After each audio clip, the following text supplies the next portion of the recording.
Good day, engineers. So today we are going to discuss derivative of trigonometric functions. So dito sa derivative of trigonometric functions, meron tayong 6 formulas na kailangan tandaan. So kapag sinabing derivative ng sine u, so ang derivative ng sine u ay cosine u du over dx. So kung mapapansin nyo, wait lang, magpalit ako ng pen. So, sine u. So, ito ang u natin. Derivative ng buo is cosine u. Then, yung u, i-derive natin, which is yung du over dx. So, para lang siyang chain rule na i-derive muna natin yung labas, then yung loob. So, kapag sinabing cosine u, ang derivative niya ay negative sine u du over dx. Kapag tangent u is secant squared u du over dx. Kapag cotangent u, negative cosecant squared u du over dx. And kapag secant u tan u or sec tan du over dx. Then cosecant u is negative cosecant u cotangent u du over dx. So, kung napapansin nyo, ito isang technique para mas lalo nyong matandaan kung ano yung mga C ang una. So, yung cosine, cotangent, and cosecant, sila yung mga may negative. So, yun yung isang technique para ma-memorize nyo agad itong 6 trigonometric functions natin.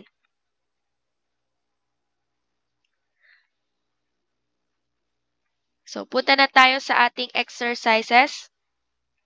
So, differentiate the functions. So, y is equals to sine 3x. So, ang u natin dito ay 3x. So, ang u natin ay 3x. Ano na ba yung derivative ng sine u? So, ang sine u natin ay cosine u du. Cosine u du over dx. So, first derivative ng sine 3x ay cosine u or the 3x. Then, ang du natin dito ay 3. So, times 3. So, simplify natin. Y prime is equals to 3 cosine 3x.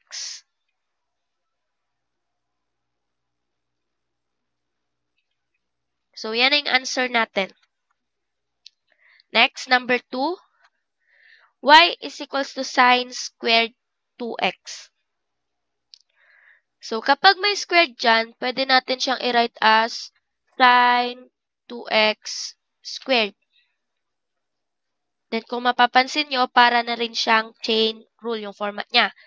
So, first derivative is 2 sine 2x. Then, derivative ng loob, which is ang derivative ng sine u ay cosine u du. So, cosine 2x times 2. So, simplify natin, magiging 4 sine 2x cosine 2x. By identities,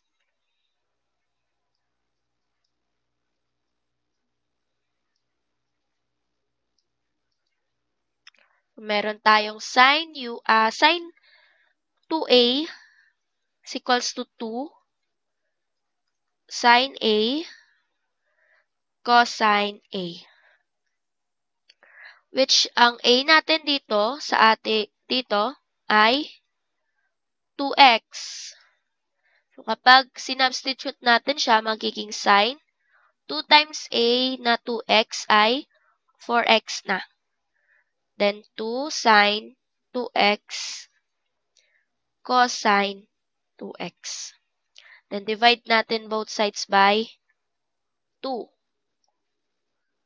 So magiging sine 4x over 2 is equals to, so cancel na to, sine 2x cosine 2x. So bakit natin kinuha yan?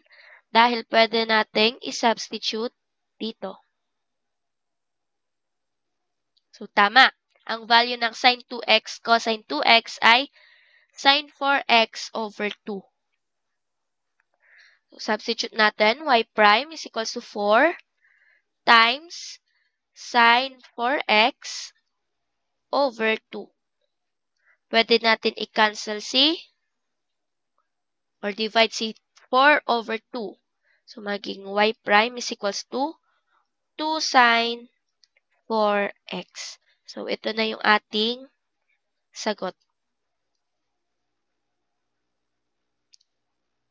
So next, number 3, y is equals to cosine 4x.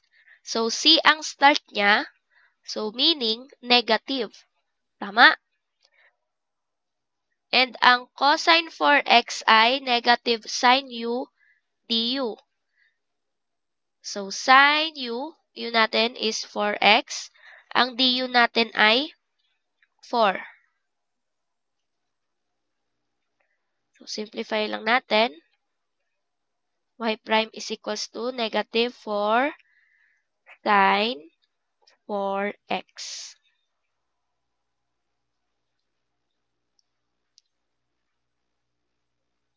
Next, number 4. Y is equals to cosine 2x cube. Pwede natin siyang i-write as cosine 2x raised to 3 or cube. Pwede natin parang chain rule. 3 cosine 2x. Then 3 minus 1, di ba? 3 minus 1. So, 2. Then, derivative ng loob ay negative sine 2x times 2. So, simplify natin. Magiging 3 times 2 is 6. Then, may negative dito sa may sign. Kaya magiging negative 6 cosine squared 2x sine 2x. So, pwede natin siyang i-simplify ulit by using identities. So, by identities,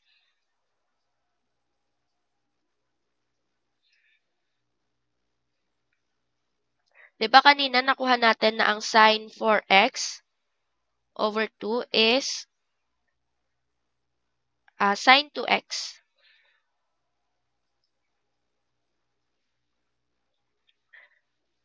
Sine 2x cosine 2x. So, hindi ko na sinulat ng buo kasi same lang to kanina. 2x yung kanyang a. Pwede nating ilabas si cosine dito since dalawa ang cosine. Tama? So, magiging y prime is equals to negative 6 cosine 2x. Pwede kasi natin siyang i-write na ganito. Cosine 2x, then sine 2x. And ang cosine 2x, sine 2x ay sine 4x over 2. So, y prime is equals to negative 6 cosine 2x sine 4x over 2. Pwede nating divide or cancel. So, dito na lang. Magiging y prime is equals to negative 3 cosine 2x sine 4x. So, sine 4x. So, ito yung ating answer sa number 4. Next is number 5. So, sa number 5, meron tayong y is equals to cotangent 1/4 x squared. Pwede natin siyang isulat ulit as cotangent 1/4 1/4 x squared. So y prime is equals to 2 times cotangent 1/4 x times negative cosecant. So derivative ng cotangent, sorry, but cos. Cotangent pala to. Squared 1/4 x.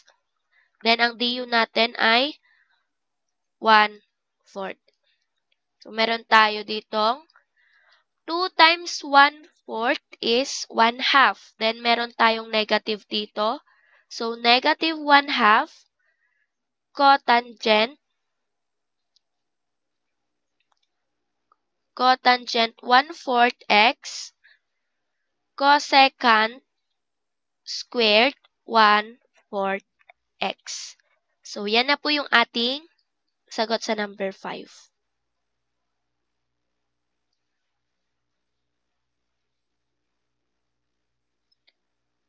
So, next, number 6. So, y is equals to x squared cosine 3x squared. So, kung mapapansin nyo, gagamit tayo dito ng product rule, u and v. So, ano na ba yung ating product rule? So, product rule natin ay u dv plus v du. So, sulat natin muna si u para mas makita natin. And du natin is 2x. V natin ay cosine 2, 3x. And ang dv natin ay 2 cosine 3x. Then, ang derivative ng cosine ay negative sine 3x times 3.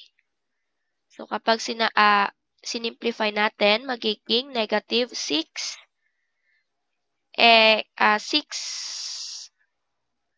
cosine 3x or unahin na lang natin yung sine. 6 sine 3x then cosine 3x. So, pwede na tayong mag-start. So, actually, pwede nyo itong i-direct na pero mas maganda kasi kapag nilalatag nyo muna ng ganito, yung u, tas du, v, tsaka dv. Para mas makita nyo. So, ang u natin ay x squared. Ang dv natin ay negative 6. So, negative 6 x squared. Baka malito kayo. Kunin ko muna yung u. So, x squared.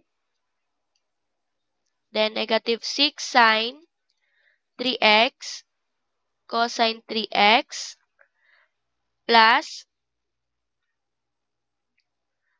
v natin na cosine 2 3x, then ang du natin ay 2x. So, simplify natin, magiging negative 6x squared sine 3x cosine 3x plus 2x cosine 2 3x. So, y prime is, lalabas natin yung negative 2x tsaka isang cosine 3x. So, ang may iwan dito ay 3x sine 3x minus cosine 3x. So, ito yung ating derivative.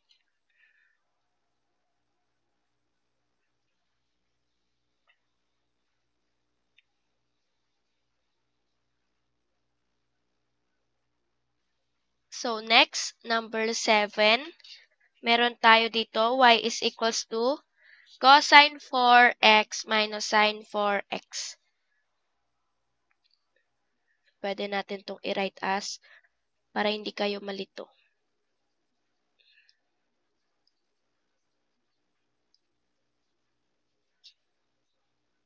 So, first derivative natin ay 4 cosine x, then ang then meron tayong 3.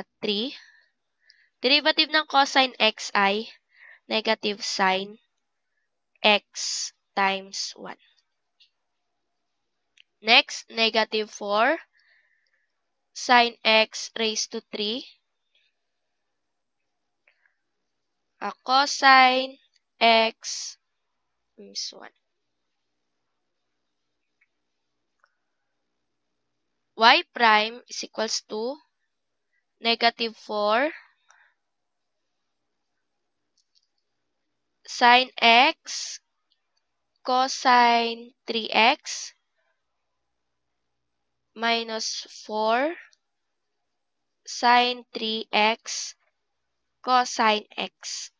So, y prime is equals to negative 4 sine x. So, ilalabas natin yung isang sine x tsaka cosine x. So, kapag nilabas natin, ang matitira ay cosine 2x plus sine 2x. So, by identities,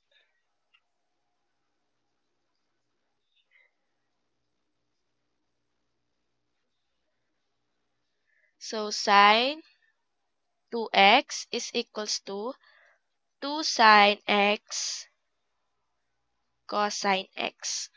So, divide na lang natin siya both sides by 2.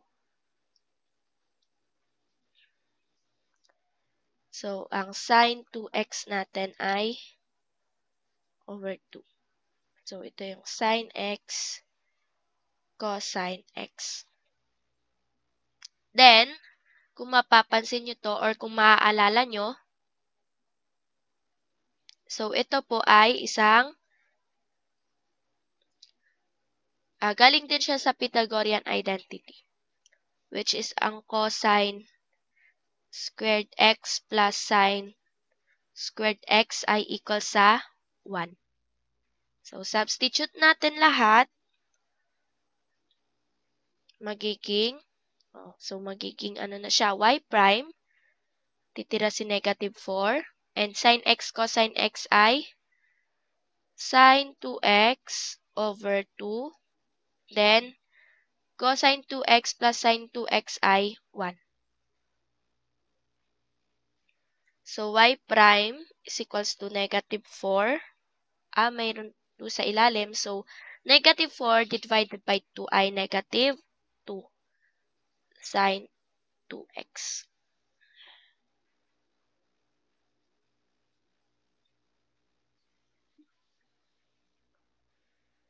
So, yan na yung ating answer.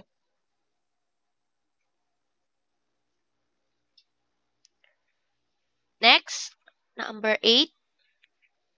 Second, x raised to 4 minus tan x raised to 4. Number 7 to. Wait lang. Check ko lang ha.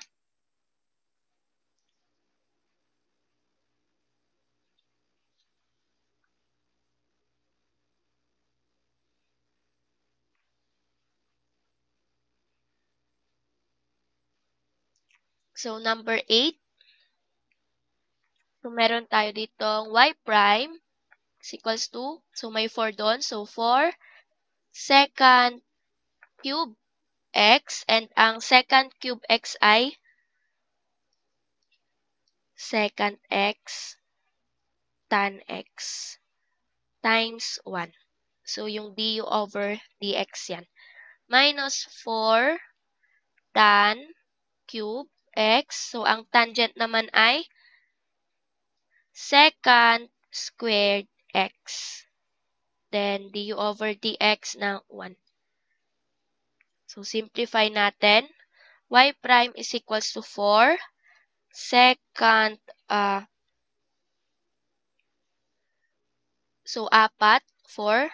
So, dinistribute x, then tan x minus 4. 4 na tan cube x second squared x. So, y prime ay 4 second squared x tan x. Tapos, ang matitira na lang ay dalawang second. So, second squared x. Then, minus tangent na dalawa din. So, by identities ulit,